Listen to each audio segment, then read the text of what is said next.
ព័ត៌មានទី1នេះបាទព័ត៌មានទី1នេះគឺការពិតទៅជាសេចក្តីរាយការណ៍របស់សារព័ត៌មាន Bloomberg បាទព័ត៌មាន Bloomberg ហើយនៅខាងកម្ពុជាក៏មានរាយការណ៍ដែរបាទដោយអ្នកនាំពាក្យបន្តតែម្ដងហើយខាងសារព័ត៌មានថៃក៏មានរាយការណ៍ដែរបាទអញ្ចឹងខ្ញុំយកទាំង3ស្ថាប័នហ្នឹងមកជម្រាបជូនប្រិយមិត្តទាំងអស់ដើម្បីសង្យោគគ្នាចេញជាព័ត៌មាននេះបាទជាដំបូងនេះគឺសូមដកស្រង់ពីសារព័ត៌មាន Bloomberg ដែលនៅខាងក្រៅប្រទេសនៅសហរដ្ឋអាមេរិកនេះតើគេយល់យ៉ាងណាដែរអំពីការជួបប្រជុំគ្នានៅថ្ងៃនេះរបស់មន្ត្រីកម្ពុជានោះបាទបើតាមសារព័ត៌មាន Bloomberg ចំណងជើងគាត់ដាក់ថាប្រទេសកម្ពុជាហើយនិងថៃ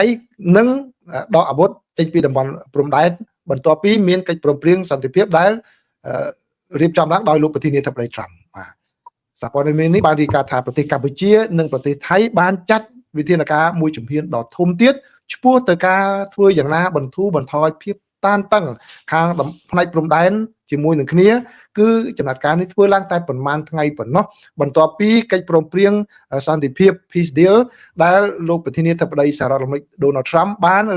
ជួយសម្របសម្រួលឲ្យមានហើយភាគីទាំងពីរបាននិយាយថាពួកគេនឹងចាប់ផ្ដើមដកអាវុធទាំងអស់នោះចេញពីតំបន់ព្រំដែនទាំងសងខាងបណ្ដាប្រទេសនៅតំបន់អាស៊ីអាគ្នេយ៍ទាំងពីរនេះបានប្រទេស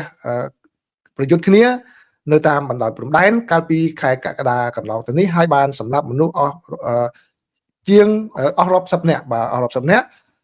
ដែលបានធ្វើឡើងបាទក្រោយពីមានទំនាស់តាមព្រំដែនជាយូរមកហើយការដកអាវុធនេះនឹងចាប់ផ្ដើម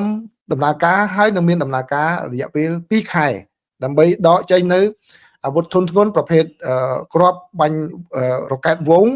កំភ្លើងផ្លោងនិងរថក្រោះចេញពីតំបន់ព្រំដែននេះបើយោងតាមសេចក្តីប្រកាសរួមដែលចេញផ្សាយនៅថ្ងៃសុក្រនេះបាទដោយក្រុមគណៈកម្មាធិការព្រំដែនថ្នាក់ភូមិភាគតំបន់ណាបាទហើយនេះគឺនៅក្នុងរូបភាពដែលខ្ញុំដាក់មកជូននេះគឺជាសេចក្តីថ្លែងការណ៍ហ្នឹង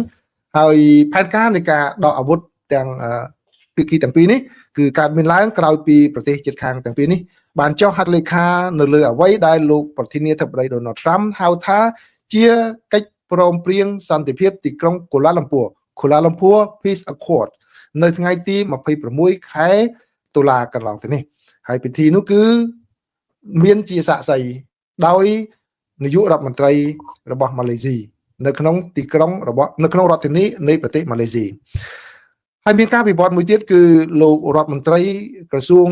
សង្គ្រាមរបស់សហរដ្ឋអាមេរិកលោក Pete Hegseth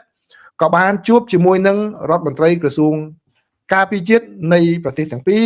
នៅថ្ងៃសុក្រនេះផងដែរនេះបើតាមសេចក្តីរាយការណ៍របស់ខាងសារព័ត៌មាន Bloomberg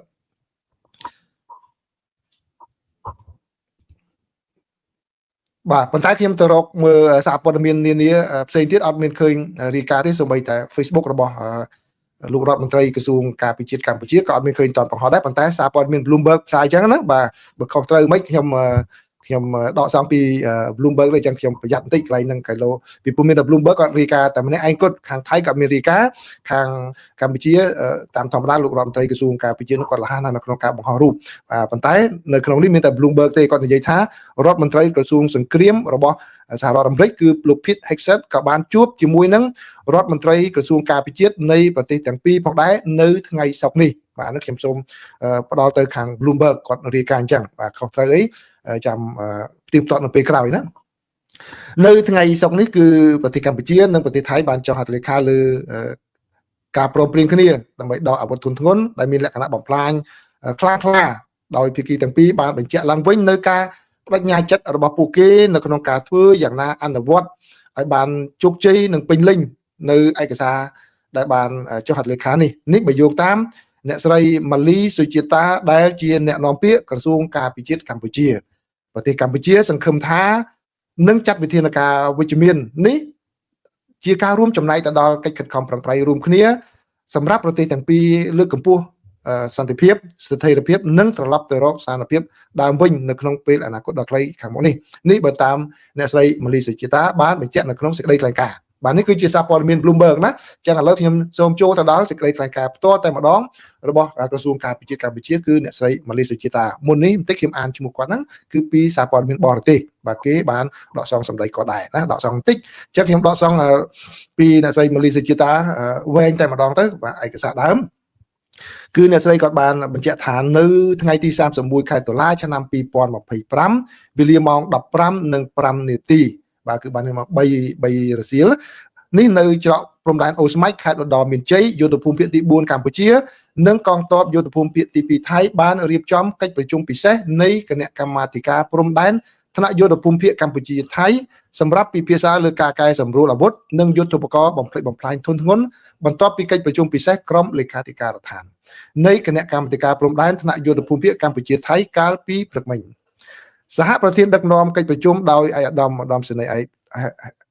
ពើហេងមេបញ្ជាការយុទ្ធភូមិភាគទី4នៃប្រទេសកម្ពុជាខ្ញុំសង្ខេបតែម្ដងទៅហើយនៅខាងភាគីថៃគឺមានមេបញ្ជាការយុទ្ធភូមិភាគ2ថៃបាទហើយដោយមានការចូលរួមនៅចំណុចសំខាន់នេះដោយមានការចូលរួមពីអ្នកសង្កេតការអាស៊ានប្រចាំនៅប្រទេសកម្ពុជានិងប្រចាំនៅប្រទេសថៃដើម្បីតាមដានផ្ទៀងផ្ទាត់នឹងការអនុវត្តបទឈប់បាញ់ឲ្យបានពេញលេញភាពត្រឹមត្រូវនិងមានប្រសិទ្ធភាពភាគីទាំងពីរបានពិភាក្សានិងឯកភាពគ្នាលើផែនការជាក់លាក់ក្នុងការសម្រួលយុទ្ធោបករណ៍និងអាវុធធនធ្ងន់របស់ភាគីទាំងសងខាងជាជំហាននិងតាមដំណាក់កាលនៅក្រោមការសង្កេតនិងការផ្ទៀងផ្ទាត់របស់ AOT ណាគឺអ្នកសង្កេតការអាស៊ានសម្ដៅរួមគ្នាកាត់បន្ថយភាពតានតឹងផ្នែកយោធាបាទអ្នកស្រីម៉ាលីសុជីតាបានបន្ថែមទៀតថាកិច្ចប្រជុំនេះបានឆ្លុះបញ្ចាំងពីការបដិញ្ញាចិត្តរបស់ភាគីទាំងពីរក្នុងការគោរពនិងអនុវត្តនៅអ្វីដែលបានឯកភាពគ្នាបាទនៅក្នុងសេចក្តីថ្លែងការណ៍រួមក្នុងទីក្រុងកូឡាឡាំពួរស្តីពីសន្តិភាពរវាងកម្ពុជានិងថៃដែលបានចុះហត្ថលេខាបាទអ្នកស្រីបានចូលរៀបរាប់កន្លែងនឹងដដែលខ្ញុំសូមមិនអានទាំងសងទេបាទហើយអ្នកស្រីបានបញ្ចប់ដោយនិយាយថាកិច្ចប្រជុំនេះត្រូវបានបញ្ចប់នៅវេលាម៉ោង 15:47 នាទីគឺបានន័យថាមិនដល់1ម៉ោងទេណាជាងកន្លះម៉ោងគឺបាន42នាទីតែប៉ុណ្ណោះជាលទ្ធផលទាំងភាគីទាំងពីរបានព្រមព្រៀងនឹងចុះហត្ថលេខាលើកំណត់ហេតុរួមអានោះគេហៅថាកំណត់ហេតុរួមទេណាបើថាអង់គ្លេសនៅប្រើ agreement ទាំងអស់បាទមិញហ្នឹងក្នុងអត្ថបទដែល Bloomberg ដែលខ្ញុំយកមកចែកហ្នឹងគាត់ប្រើ agreement ដដែលបាទការពិតខ្មែរយើងហៅថាកំណត់ហេតុរួមស្ដីអំពីការកែសម្រួលយុទ្ធោបករណ៍អាវុធធនធ្ងន់និងឧបករណ៍បំផ្លិចបំផ្លាញធនធ្ងន់ភាគីទាំងពីរបានគូបញ្ជាក់ពីការបដិញ្ញាចិត្តយ៉ាងម៉ឺងម៉ាត់នៅក្នុងការអនុវត្តឯកសារសមិទ្ធផលដ៏មានសារៈសំខាន់នេះឲ្យបានពេញលេញនិងប្រកបដោយប្រសិទ្ធភាពជាមួយគ្នានេះកម្ពុជាសង្ឃឹមយ៉ាងមុតមមថាការបោះជំហានដ៏វិជ្ជមានមួយនេះនឹងចូលរួមចំណែកដល់កិច្ចខិតខំប្រឹងប្រែងរួមរបស់ប្រទេសទាំងពីរក្នុងការលើកកម្ពស់សន្តិភាពស្ថិរភាពនិងការវិលត្រឡប់ទៅរកប្រកបដោយភាពឡើងវិញក្នុងពេលដែលឆាប់ខាងមុខនេះណាឃើញដូចដែលខាង Bloomberg បានដកស្រង់ដែរហើយនៅក្នុងសារព័ត៌មាន The Nation ក៏បានដកស្រង់ពីខាងភាគីថៃដែរបាទខាងភាគីថៃដែរគឺខ្លឹមសារស្តីគ្នាហ្នឹងក៏ប៉ុន្តែគ្រាន់តែខ្ញុំសូមដកស្រង់មួយចំណុចដែលសារព័ត៌មានខាងភាគីថៃបានរីកាដើម្បីឲ្យចង់ដឹងថាតើជំហររបស់ថៃគេរីកាដូចដែលយើងបានដឹងដែរឬទេខាងភាគីកម្ពុជាបញ្ជាក់ដែរឬទេបាទអ្វីៗបញ្ជាក់មកនោះគឺដូចគ្នាទាំងអស់ប៉ុន្តែនៅកន្លែងនេះមួយគឺខាងកាសែតថៃគាត់ថាលទ្ធផលនេះគឺឆ្លុះបញ្ចាំងឲ្យអំពីការបដិញ្ញាចិត្តរួមមកការបដិញ្ញាចិត្តរួមនៃប្រទេសទាំង4នោះចង់សម្ដៅទៅលើកម្ពុជាថៃអាមេរិកហើយនិងម៉ាឡេស៊ីក្នុងការជំរុញឲ្យមាននៅតម្លាភាពនិងការកសាងទំនុកចិត្តនិងការគ្រប់គ្រងបាទតំបន់របស់យោធាទទួលខុសត្រូវនោះភាគីទាំងពីរគឺដូច្នេះហើយបានយល់ព្រមក្នុងការអនុវត្តជាជំហាននៅការដកអាវុធធនធ្ងន់ហើយនឹងការកសាងនឹងចាត់វិធានការកសាងទំនុកចិត្តរួមគ្នាដើម្បីពង្រឹងនៅការទុកចិត្តទៅវិញទៅមកនិងស្ថិរភាពនៅតាមបណ្ដោយព្រំដែនកម្ពុជាថៃបាទអញ្ចឹងគឺបានន័យថាភាគីថៃក៏និយាយដោយដែលភាគីកម្ពុជាបានលើកឡើងដែរបាទអញ្ចឹងហើយក្រៅពីហ្នឹងគឺមានដំណាក់កាល3ដំណាក់កាលនៅក្នុងសេចក្តីថ្លែងការណ៍ក៏បញ្ជាក់ដែរណាគឺមានទី1គឺធ្វើយ៉ាងណាដកអាវុធដែលបំផ្លាញធ្ងន់ដូចជាខាងBM21 ហើយក៏ភ្លើងដែលថាការពីមេឃាណាសម្លាញ់មេឃានោះគឺដកចេញដូចថៃក៏គេមានគេត្រូវដកចេញផងដែរហើយបន្តទៅដំណាក់កាលទី2គឺដកចេញអាវុធដែលកំភ្លើងផ្លោនោះគឺប្រភេទ105មីលីម៉ែត្រ122មីលីម៉ែត្រ130មីលីម៉ែត្រ152 155និង141មីលីម៉ែត្រតាមប្រភេទនោះគឺដកចេញដំណាក់កាលទី2ដែលមានបញ្ជាក់ពេលវេលាផងដែរហើយនឹងដំណាក់កាលទី3គឺដកចេញនៅរថក្រោះបាទរថពីដៃហ្នឹងចេញពីតំបន់កន្លែងហ្នឹងដែលជាឧបករណ៍ណាដែលអាចធ្វើចល័តបានហ្នឹងគឺដកចេញផងដែរអញ្ចឹងគឺមានដំណាក់កាលហ្នឹងរហូតដល់ការអនុវត្តនៅក្នុងសេចក្តីថ្លែងការណ៍ហ្នឹងគឺបាទរហូតដល់ថ្ងៃទី12ខែធ្នូបាទអញ្ចឹងគឺហើយនឹងមានដំណាក់កាលបន្តទៀតគឺដល់ចុងខែធ្នូដំណាក់កាលទី3ណាដំណាក់កាលទី3ហ្នឹងគឺពី ថ្ងៃទី13ដល់ថ្ងៃទី31ខែធ្នូឆ្នាំ2025នេះចឹងគឺមានដំណាក់កាលបន្ថែមទៀតមិនមែនដកភ្លាមដូចដែលយើងរំពឹងទុកនោះទេបាទអញ្ចឹងនេះគឺចាប់ឲ្យព័ត៌មានកន្លែងនេះអញ្ចឹងខ្ញុំសូមបន្ថែមចំណុចដែលប្រិមិត្តក្មួយដែលចូលមកសួរខ្ញុំម្សិលមិញថាទៅធ្វើយ៉ាងម៉េចរៀនវិភាគយ៉ាងម៉េចឲ្យបានត្រឹមត្រូវហ្នឹងគឺដូច្នេះដូចដែលខ្ញុំបានជម្រាបជូនមិញអញ្ចឹងគឺយើងខ្ញុំជម្រាបកាលពីម្សិលមិញខ្លះដែរគឺយើងត្រូវអានឲ្យច្រើនហើយយើងត្រូវមើលប្រភពដើមផងដែរตัวอย่างដូចជាខ្ញុំយកដំបូងគឺ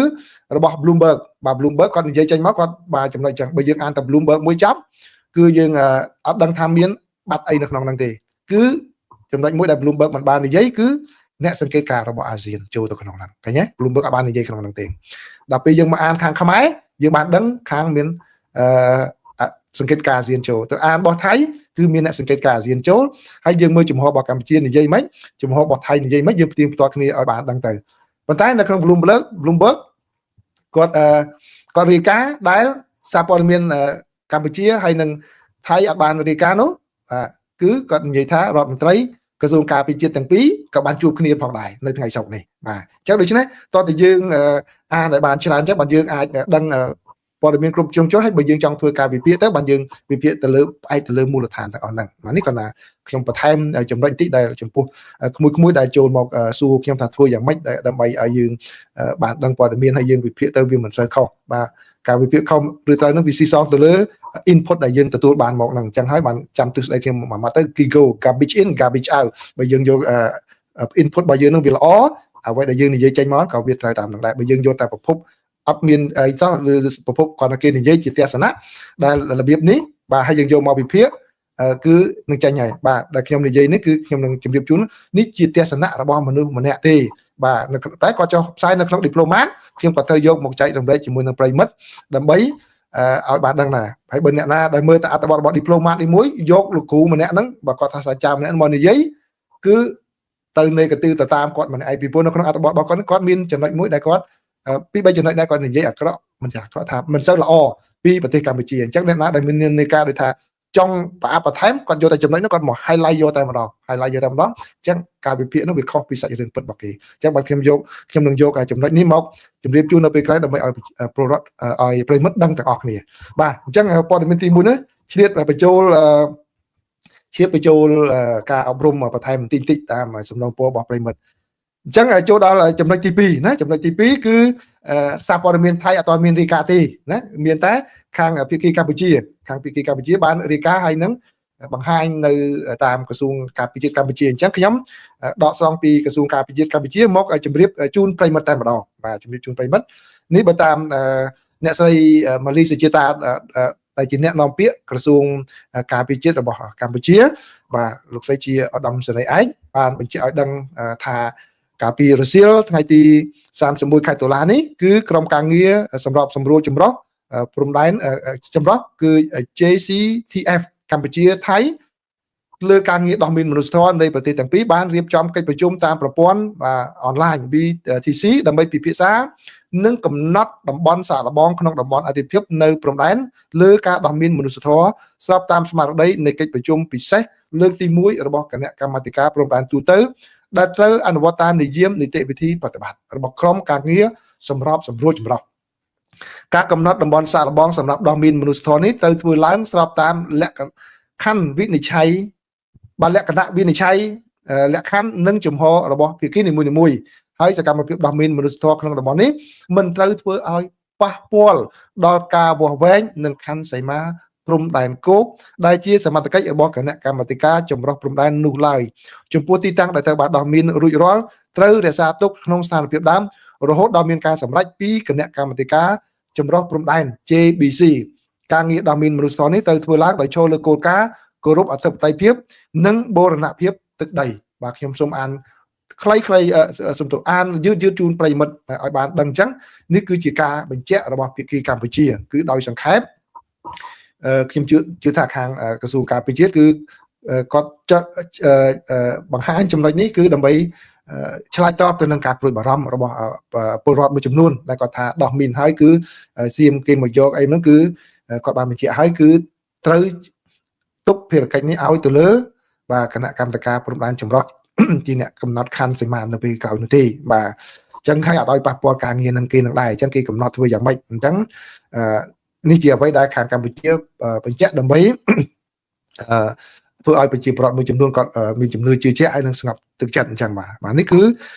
ខាងភាគីកម្ពុជាបានជម្រាបមកណាបាទបានចេញផ្សាយមកប៉ុន្តែខាងសារព័ត៌មាននានាអត់ទាន់មាននៅឡើយទេណាអត់ទាន់មាននៅឡើយទេបើសិនជាមានខ្ញុំនឹងយកមកជម្រាបជូនប្រិមិត្តបាទហើយព័ត៌មានទី3បាទព័ត៌មានទី3នេះឃើញតែខាងបណ្ដាញសង្គមកម្ពុជារាយការណ៍ហើយសារព័ត៌មានថៃរាយការណ៍ដែរគឺ The Nation អញ្ចឹងខ្ញុំសូមដកស្រង់ពី The Nation បាទកាសែតនៅប្រទេសកម្ពុជាខ្ញុំចូលមើលដែរមិនទាន់អស់ទេក៏ប៉ុន្តែខ្ញុំឃើញតែនៅតាមបណ្ដាញសង្គមរបស់មួយចំនួនមានការរាយការណ៍ដែលខ្ញុំគិតថាប្រហែលជាខុសពីខ្លឹមសារដើមខុសពីខ្លឹមសារដើមដែលគាត់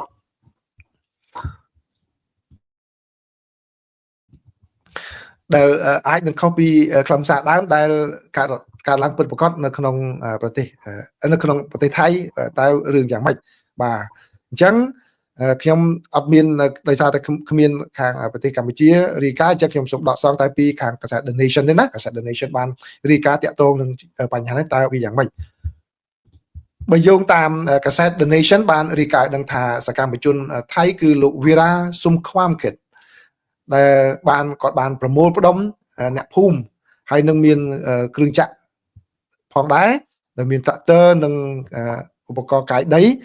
ដើម្បីទៅតំបន់ព្រំដែនទៅទាមទារយកទឹកដីថៃមកវិញបាទគឺបើតាមសេចក្តីរាយការណ៍នេះឲ្យដឹងថាអ្នកភូមិនៅក្នុងភូមិនងច័ន្ទហើយនឹងសកម្មជន Vira Sumkwamkit ដែលមានបំពាក់ទៅដោយគ្រឿងចក្រដែលមាន excavator គឺឧបករណ៍កាយដីហើយនឹងត្រាក់ទ័រចំនួន4បាទឧបករណ៍កាយដី1ហើយនឹងត្រាក់ទ័រចំនួន4គឺពួកគេត្រៀមចូលទៅក្នុងតំបន់ព្រំដែនដែលពួកគេចោទថាត្រូវបានទន្ទ្រានយកដោយប្រទេសកម្ពុជាក្រោយពីអាជ្ញាធរបានខកខានក្នុងការចាត់វិធានការដើម្បីបណ្ដេញអ្នកទាំងអស់នោះចេញតាមពេលវេលាដែលប្រជាពលរដ្ឋនៅថ្នាក់មូលដ្ឋានបានទាមទារបាទហើយខាង The Nation ក៏បានបញ្ជាក់ថាគឺនៅម៉ោង10ព្រឹកថ្ងៃទី31ខែតុលាឆ្នាំ2025ក្រុមអ្នកសារព័ត៌មានដែលនៅកន្លែងនោះនៅជិតតំបន់ត្រួតពិនិត្យនៅភូមិបាននងច័ន្ទនោះគឺបានឃើញសកម្មភាពបែបនេះបានរាយការណ៍ថាលោកវីរ៉ាបានមកដល់កន្លែងនោះដោយមានមនុស្សប្រមាណជា200នាក់មកជាមួយក្នុងនោះរួមមានទាំងអ្នកភូមិដែលពួកគេអះអាងថាពួកគេជាម្ចាស់កម្មសិទ្ធិនៃដែនដីកសិដ្ឋានដែលប្រទេសកម្ពុជាបានយកតាំងពី40ឆ្នាំមុនហើយមកជាមួយនោះគឺមានអត្រាសម្រាប់កាយដីចំនួន1គ្រឿងហើយនឹងអត្រាគូបតាចំនួន4គ្រឿងផងដែរដោយមានឧបករណ៍សម្រាប់ឈូសឆាយហើយពួកគេត្រៀមជាសាច់ដើម្បីចូលទៅក្នុងទឹកដីដែលពួកគេអះអាងថាជាដែនដីរបស់ថៃក្នុងពេលជាមួយគ្នានោះដែរគឺមានកងកម្លាំងសន្តិសុខក្នុងនោះមានប៉ូលីសដែលគ្រប់គ្រងបាតុករចំនួន2កងអនុសេនាធំហើយមានទាហានមានប៉ូលីសប្រមាណជាហើយនឹងអ្នកស្ម័គ្រចិត្តប្រមាណជា200នាក់បាទ200នាក់គឺបានឈរជើងនៅតំបន់ផ្លូវស្រីផែនដែលជាផ្លូវមួយឆ្ពោះទៅតំបន់ចំនួននៅក្នុងភូមិនងច័ន្ទបាទហើយដែលនៅទីនោះគឺពលរដ្ឋកម្ពុជាបាននិយាយថាពួកគេបានចោទថាពលរដ្ឋកម្ពុជាបានចូលទន្ទ្រានយកដីនោះហើយមន្ត្រីទាំងអស់នោះបានឈរជារបងដើម្បីបាទជាវិធានការរារាំងកុំឲ្យមានរឿងនោះកើតឡើងនៅម៉ោង1រសៀលគឺលោកវីរ៉ាបានប្រកាសថាក្រុមរបស់គាត់នឹងបន្តការងារចូលទៅក្នុងតំបន់នោះបើទោះបីជាមានលទ្ធផលយ៉ាងណាក៏ដោយដែលលោកបាននិយាយថាយើងបានរងចាំវាគ្រប់គ្រាន់ទៅហើយឲ្យអាជ្ញាធរចាត់វិធានការប៉ុន្តែมันមានរឿងអ្វីកើតឡើងដើម្បីបណ្ដេញពលរដ្ឋកម្ពុជាចេញនោះទេយើងនឹងចាត់វិធានការដោយខ្លួនឯងប្រសិនបើចាំបាច់លោកបានបន្តដោយនិយាយថាអត្រាឧបករណ៍កាយដីហើយនឹងអត្រាទាំង4នេះគឺត្រៀមខ្លួនជាសាច់ក្នុងការដែលចូលទៅក្នុងតំបន់នោះដើម្បីទាមទារយកដីរបស់ថៃមកវិញហើយយើងនឹងធ្វើដំណើរចូលរួមជាក្រុមតែម្ដង ហើយមានម្ចាស់ tractor ម្នាក់បាទ tractor ម្នាក់ដែលបានយក tractor របស់ខ្លួនមកនោះអះអាងថាពួកគាត់បានបាត់បង់ដីអស់ចំនួន70 រៃបាទដែលនៅក្នុងតំបន់ដែលពលរដ្ឋកម្ពុជាកំពុងតែកាន់កាប់ជាយកមកហើយគាត់មិនបានទៅដល់ដីនោះអស់ជាច្រើនឆ្នាំបាទអញ្ចឹងគាត់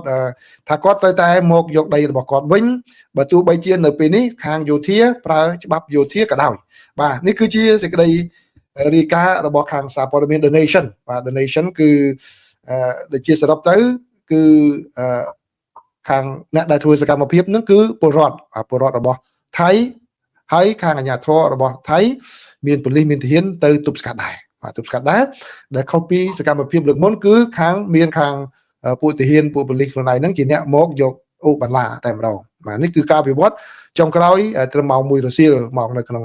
ប្រទេសថៃដែលសេចក្តីរាយការណ៍របស់សារព័ត៌មាន The Nation បានរាយការណ៍អញ្ចឹងខ្ញុំជូនបាទប្រិយមិត្តតាមប៉ុណ្ណឹងតែខាងភាគីកម្ពុជាខ្ញុំបញ្ជាក់ម្ដងទៀតគឺអត់មានសេចក្តីរាយការណ៍នៅឡើយទេហើយភាសាព័ត៌មានផ្សេងទៀតក៏អត់ទាន់មានសេចក្តីរាយការណ៍ទេតើ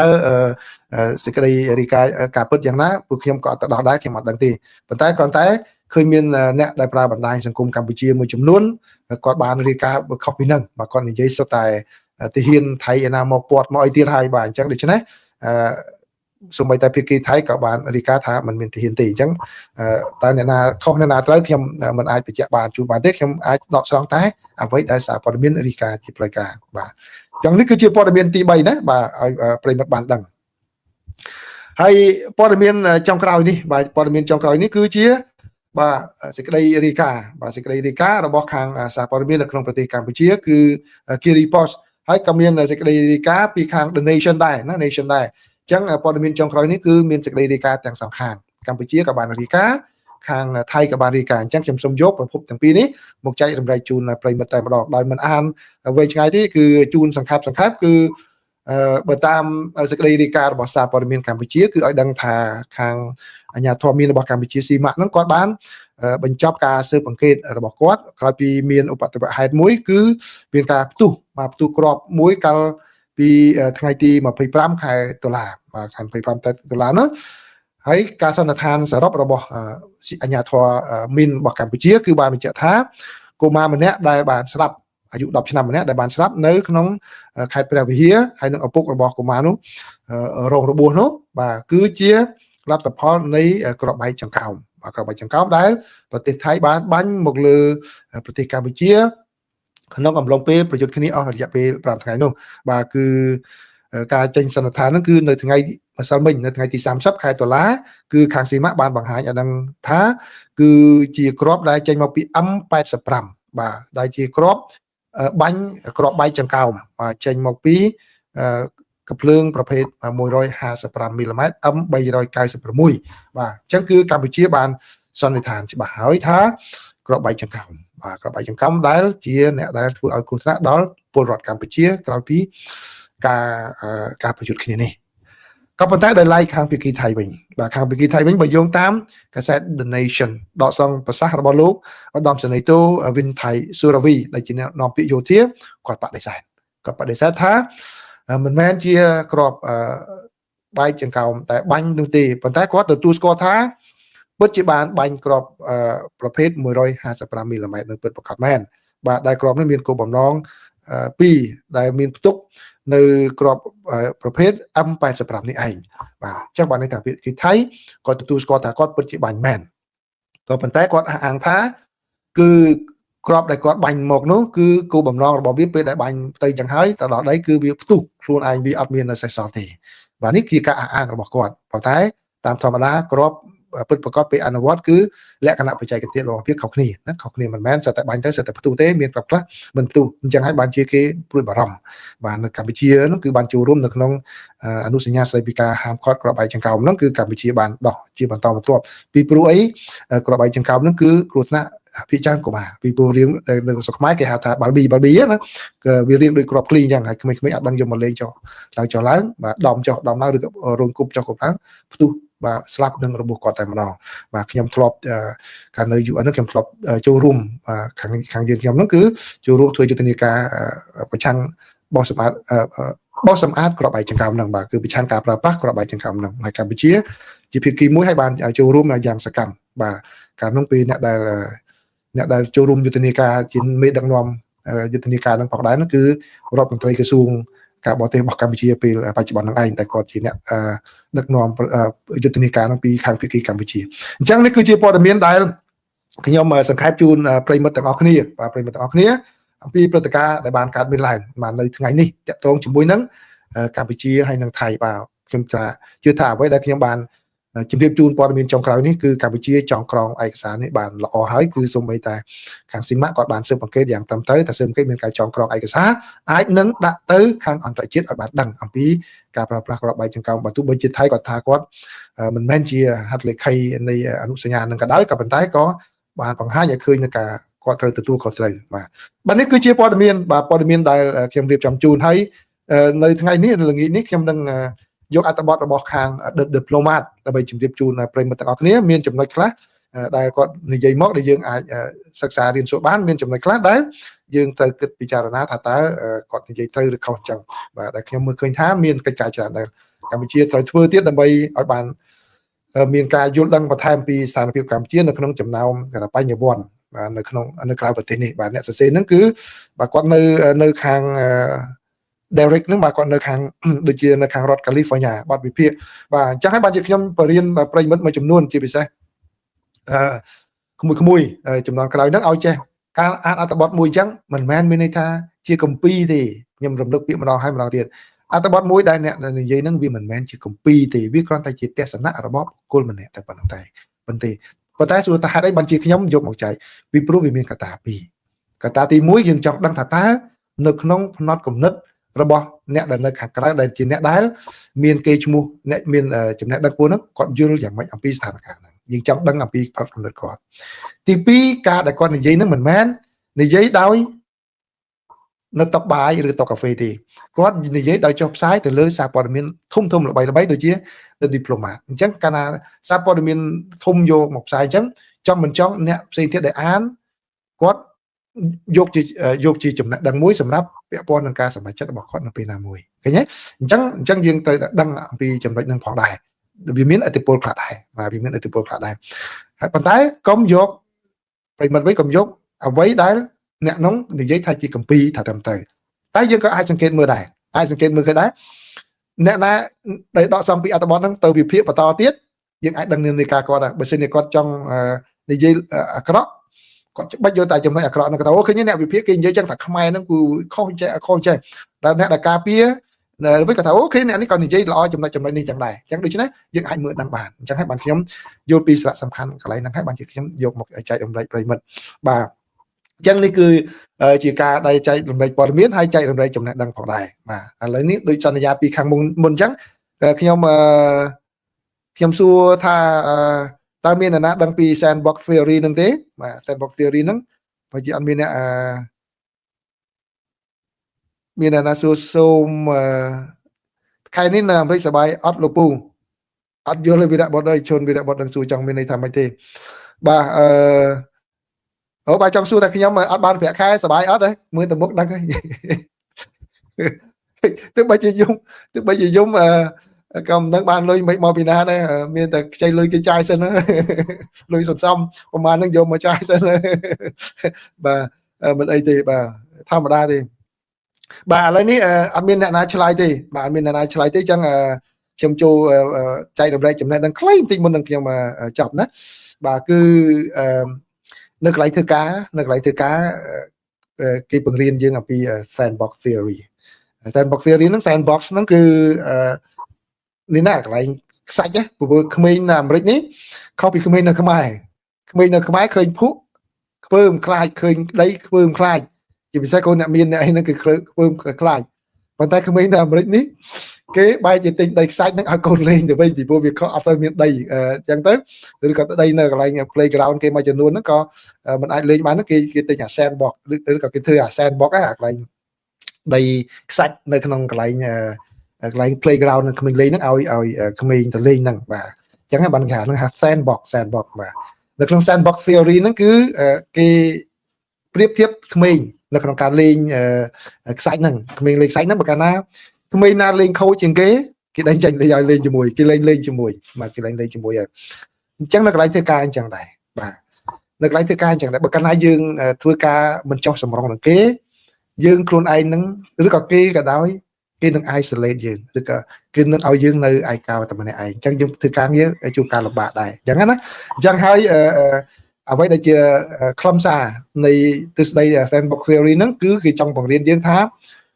មើលតែក្មេងៗហ្នឹងហើយពេលណាក្មេងៗណាវាលេងចោះសម្រងគ្នាវាប្រមូលគ្នាលេងជាមួយក្មេងណាលេងខូចជាងគេអត់ចោះសម្រងគេដេញចាញ់ឲ្យលេងជាមួយគេនឹងទេគេអត់លេងជាមួយនៅក្នុងហ្នឹងទេអញ្ចឹងនៅកន្លែងធ្វើការអញ្ចឹងដែរគឺយើងទៅធ្វើការ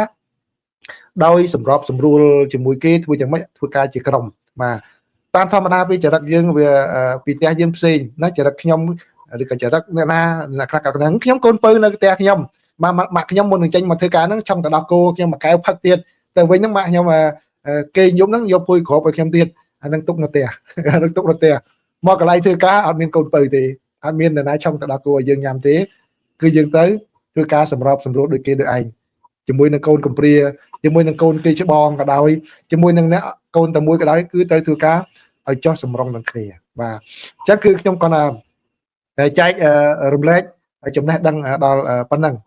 ពន្លកគាត់ថាបងសូមឆ្លើយសំណួរខ្ញុំមួយផងសរសេរនៅពន្លកសរសេរសំណួរនៅបាទពន្លកសរសេរនៅខាងលើមើលគេថាខាងលើមើលខ្ញុំបាទនៅសង្គ្រាមខ្មែរកើតឡើងដោយតាវីរ៉ាស៊ុំខ្វាមខិតបាទហ្នឹងហើយបាទម៉ែធ្លាប់ចាប់តើស៊ុំខ្វាមខិតហ្នឹងបាទកាលពីជំនាន់ព្រះភិនពន្លកគាត់សួរថាម៉េចមកខ្ញុំសូមអនុញ្ញាតឆ្លើយសំណួរពន្លកមួយចុះគ្នាខំនេះហើយកុំឲ្យចិត្តដាច់ពន្លកគាត់សួរយ៉ាងណានៅពីខាងលើ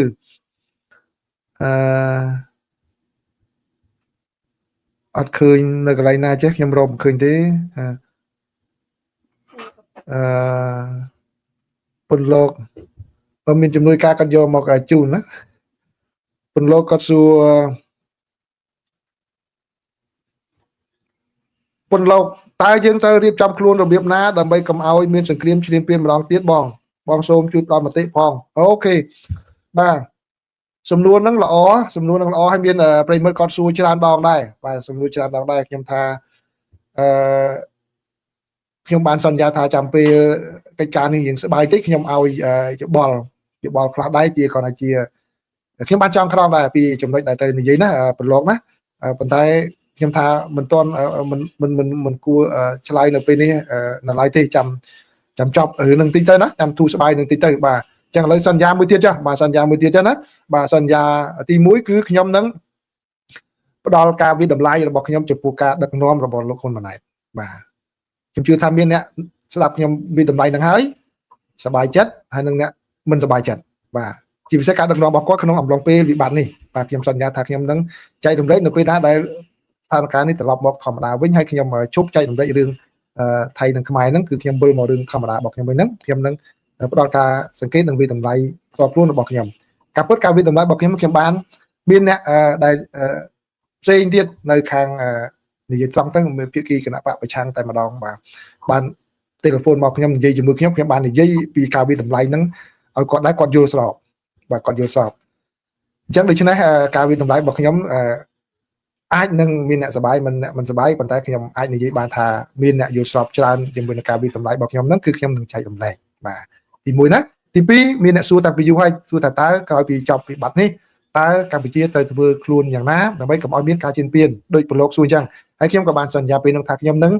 ផ្ដល់យោបល់ខ្លះតាមការយល់ឃើញរបស់ខ្ញុំដែលខ្ញុំបានឮពីមេនៅក្រៅប្រទេសនេះទេក្បួនអាមេរិកនេះទេបាទខ្ញុំនឹងជូនអញ្ចឹងខ្ញុំនឹងជូននៅពេលក្រោយណាប្រឡងណាបាទអញ្ចឹងសន្យា2បាទកុំភ្លេចនៅថាទាផងហើយលើកមុននោះសន្យាច្រើនដែរនៅផ្សេងទូចផ្សេងទៀតអញ្ចឹងអធិស្ឋានណាប្រឡងណាអរគុណសំណួរនឹងល្អទទួលទុកខ្ញុំនឹងចែករំលែកពេលក្រោយបាទ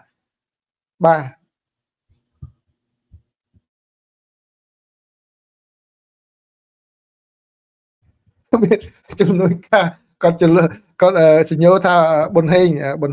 គាត់សួរតើប៊ុនហៀងគាត់សួរអូខេឥឡូវស៊ីសំណុកប៊ុនហៀងមួយចាស់សក្ការៈចាស់ប៊ុនហៀងគាត់ថាចុះបើអ្នកនោះជាមេវិញតើទិសដី sandbox series នោះគេអនុវត្តដូចមិនដែរបង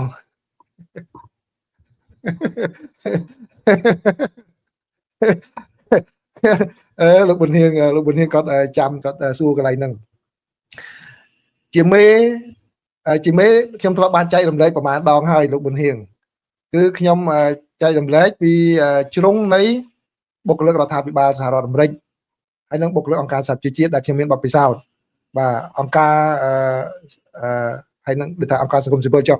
តែក្រុមហ៊ុនខ្ញុំអត់មានបទពិសោធន៍ទេហើយនឹងការងារនៅក្នុងរដ្ឋាភិបាលកម្ពុជាក៏ខ្ញុំអត់មានបទពិសោធន៍ដែរដូច្នេះការចែករំលែកកន្លងមករបស់ខ្ញុំគឺផ្អែកទៅលើទិសដីនៅខាងអាមេរិកនេះទេណាទិសដីនៅខាងអាមេរិកដែលខ្ញុំធ្វើការជាមួយហើយគេនាំទៅបរៀនតែម្ដងជាពិសេសនៅពេលដែលយើងឡើងធ្វើមេហ្នឹងបាទយើងឡើងធ្វើមេហ្នឹងគឺគេហៅទៅបង្រៀនថាណែទៅមេហ្នឹងធ្វើយ៉ាងម៉េច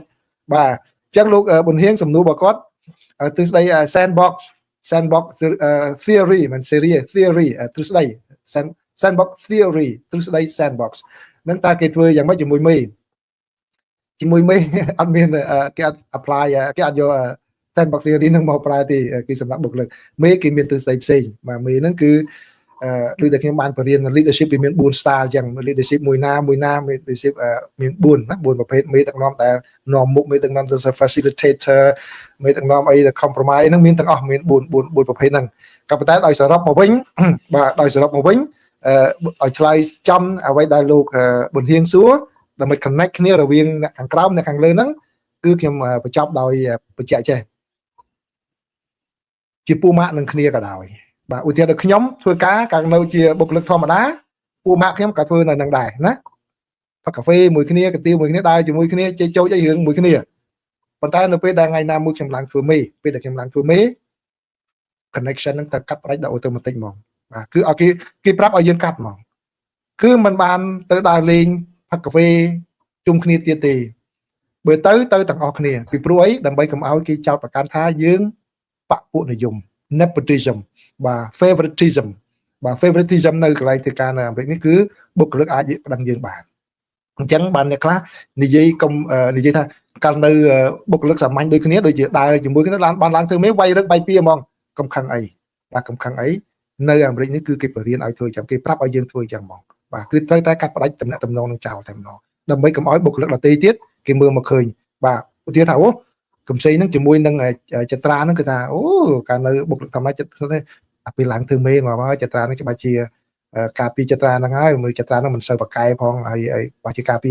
អត់បានទេពេលដែលឡើងធ្វើមេចត្រាហ្នឹងគឺត្រូវតែកាត់ផ្ដាច់ចោលតែម្ដងបាទចាំមកផ្ទះជួបគ្នារឿងផ្សេងប៉ុន្តែនៅកន្លែងធ្វើការមិនអាចទៅកាហ្វេជាមួយគ្នាបានទៀតទេបាទសុំទោសអើយពួកម៉ាយើងបែកគ្នាពេលនេះហើយអញ្ចឹងហើយបានជាខ្ញុំនិយាយពីលើកមុនមានអ្នកខ្លះនៅចាំគាត់សួរនៅពេលណាដែលយើងឡើងកាន់តែខ្ពស់អ្នកកាន់តែឯកោនឹងគឺជាអ្វីដែលគេបរៀននៅខាងនេះតែម្ដងពីព្រោះអីទំហំនៃការដែលយើងអាចនិយាយជាមួយនឹងអ្នកធ្វើការជាមួយយើងហ្នឹងវាខុសពីមុនបើពេលមុនយើងអាចនិយាយប្រផ្លេចអីក៏បានដែរប៉ុន្តែនៅពេលណាដែលយើងឡើងធ្វើមេរបស់គាត់អ្វីដែលយើងនិយាយ it's a promise គឺជាការសន្យាបើកាលណាយើងមិនអាចធ្វើបានតាមការសន្យាហ្នឹង they will hold you accountable for that គឺបុគ្គលិកហ្នឹងចាប់ឲ្យយើងទទួលខុសត្រូវហ្នឹងឧទាហរណ៍ថាមេឯងធ្លាប់សន្យាថាតាមក្រោយហ្នឹងតម្លើងឋានៈឲ្យខ្ញុំធ្វើការនេះធ្វើការនោះអញ្ចឹងឥឡូវមិនអត់ឃើញ they hold you accountable for that អញ្ចឹងហើយបានការនិយាយស្ដីប្រយ័ត្នសម្បំណាស់បាទអញ្ចឹងណាខ្ញុំគិតថាឆ្លើយនឹងសំណួរលោកប៊ុនហៀងចាស់បាទលោកប៊ុនហៀងសួរតាំងពីដំបូងអញ្ចឹងពុកលួយទីចាស់បាទ favoritism ជាមួយលោកប៊ុនហៀងទីចាស់ពីព្រោះគាត់ឥឡូវហ្នឹងគាត់ចូលដូចភ្លើងស្តុបអញ្ចឹងគឺចេញចូលគាត់រវល់ការងាររបស់គាត់បាទអញ្ចឹងសូមអរគុណបាទសូមអរគុណបាទមានជំនួយការយកមកទេបាទអត់ទេចាប់ត្រឹមនឹងចាំល្ងាចចាស់បាទចាំល្ងាចចាស់នឹងឆ្លើយបន្តទៀតណាបាទអញ្ចឹងអរគុណច្រើនបាទចែករំលែកចំណេះដឹងបងអូសាទក្រត់ស្ត្រីឯងអូតែគាត់ចាំគាត់មិនមែនចាស់ឲ្យខ្ញុំស្មាតឆ្លៃចាំចាបាទអញ្ចឹងអរគុណប្រិយមិត្តទាំងអស់គ្នាជួបគ្នានៅក្នុងកម្មវិធីបច្ចុប្បន្នភាពអាមេរិកាំងហើយនៅចុងម៉ោងនឹងមានការឆ្លើយសំណួរចែករំលែកចំណេះដឹងបន្ថែមទៀតផងដែរបាទសូមអរគុណសូមជម្រាបលា